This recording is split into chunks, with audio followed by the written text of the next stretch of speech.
Welcome to another episode of Talking with Ant. Uh, I'm your host, Ant, and let me just start the video by saying this. Yes, learning is important. Learning is informational. Learning is something that you never stop doing. You will always forever be a student in that way that you're always learning, always adapting, always gaining new experiences. You will always be a learner, a student in that way. And that's something that all, educated, respectable people do. It's just a part of life. But I must say that modern day university truly and utterly is just a scam, like one huge scam. So you start out, right, freshman year. Usually you try very hard to get like a good GPA in high school, and then you do the SATs or the ACTs, depending on like what part of the country you're in, and you you deeply study and all this and that. You pay money for tutoring for tutors to you do tutoring and all that. And then finally get into university, right? Freshman year. And freshman year is mainly just so many intro to, blah blah blah courses, or really AP courses, or high school AP courses like intro to writing or statistics, intro to physics, all these easy casual classes that, especially when they're not even related to your field, are just there to make the college's prestige be considered greater than it is. Sincerely, they're just there to kind of extend your stay and waste your time and give the school a lot of extra grant money and grant and loan money, effectively turning that university into like a very long-term piggy bank, which is why investors have always loved universities in that way. And then you have your sophomore year, a bit more intense classes, but very casual in that way, in the way that you're just learning like the real intro courses for your degree. And then you have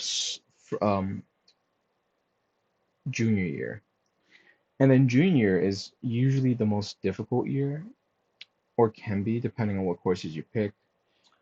And then of course senior year, usually the one of the lightest years, and then boom, you graduate, right? The big problem I see with college or university at this point is that it is too expensive, and the job prospects that you get specifically for those majoring in CS, computer science, or finance, or just any STEM field is truly that there just isn't enough jobs. There sincerely isn't enough jobs. And especially when you consider the fact that the average graduate from these universities graduates with $40,000 worth of student loan debt to their name, whether it be private or public or a mix of both. That is debt that they cannot declare bankruptcy on. That is debt that in a lot of states you just simply put kind of have to pay back, and is very very difficult to like pay back, because like they'll literally like give you APYs of 30% nowadays. So if you borrow $40,000 and you have like 30% APY, well then even if you make the bare minimum payments and you consistently pay and make those payments, you're still gonna owe maybe up to 50, $60,000 in like a 10-year time span, maybe even 80 grand, because that APY is so damn high that by paying the minimum needed to just not default on your loans, you're basically doing nothing. It's like throwing a rock into a puddle. Does something, but not enough.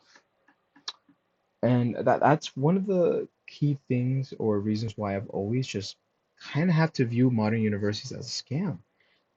And especially when you consider the fact that for an entire decade, everyone, including our parents, our teachers, society, told us to go to university, go for computer science, go for finance, go for STEM major, anything that could, be considered a prestigious major and make those big bucks. Well, we're not in the 2010s anymore or the 2000s anymore.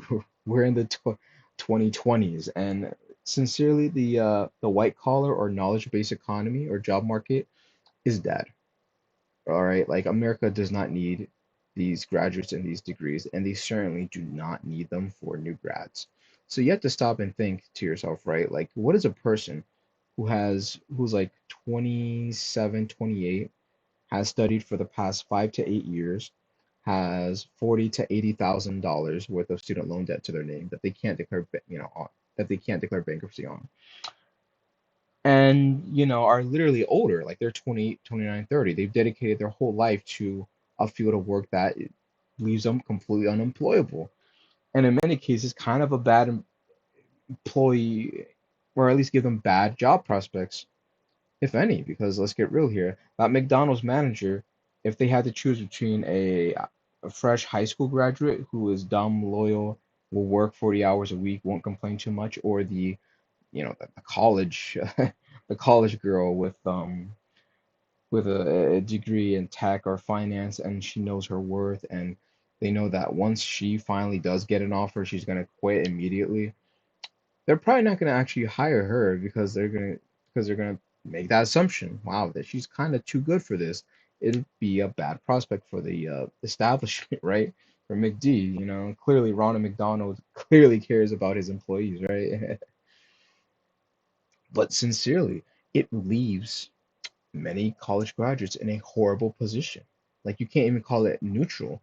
Like genuinely, the most optimistic way you could word it is genuinely a horrid position because you have $40,000 to $100,000 of student loans in your name that you cannot declare bankruptcy on. The only jobs you usually can get in your field are $15 to $20 an hour, and if you can't even get that, well then minimum wage is always there, but you're probably not even going to make enough money to make a dent to your student loans. So you can kiss your ability to go get an apartment or a house goodbye, and you're probably not going to have credit at the end of the day. So sincerely, what are these college graduates supposed to do, right? The ghost people, right? The ghost graduates, in my opinion, the people who wasted 5 to 8 years of their life for this, right? And put themselves into tens of thousands of dollars of student loan debt for that degree, that prestigious degree, and the blue cape that you get, and the whole walk, on that day, right? It's like the whole meme where that person's upset because they were crying during their best friend's graduation at university, and now they're doing DoorDash, Uber Eats, all these sleazy jobs, sleazy, for a person with a degree like that. And you really have to stop and think, right? From a rational point of view, we kind of are cooked as a society. If this really is how we view college graduates as dispensable, almost like a plastic bag when you're done grocery shopping, or like leftover hot dog bread when you're done eating the hot dog, right? Like if we really do think they're that dispensable and we just don't forgive their loans, right? What are we actually going to do if all these people just start defaulting on their loans, especially when Trump kills the IDR plan, eventually when he kills the SAVE plan? What's going to happen when these students who, mind you, are working just to pay pay off their credit cards, their grocery bills, to party and drink and smoke a bit, right? Spending their money in the economy, they're not going to be able to do that if their credit's going down the toilet and they're desperately paying off, 17, $1,800 a month payments that they can't keep up. There's no way all of this is like not going to explode on the economy. It's like a ticking time bomb. But yeah, that's it from me. I'll see you guys in the next episode. Peace.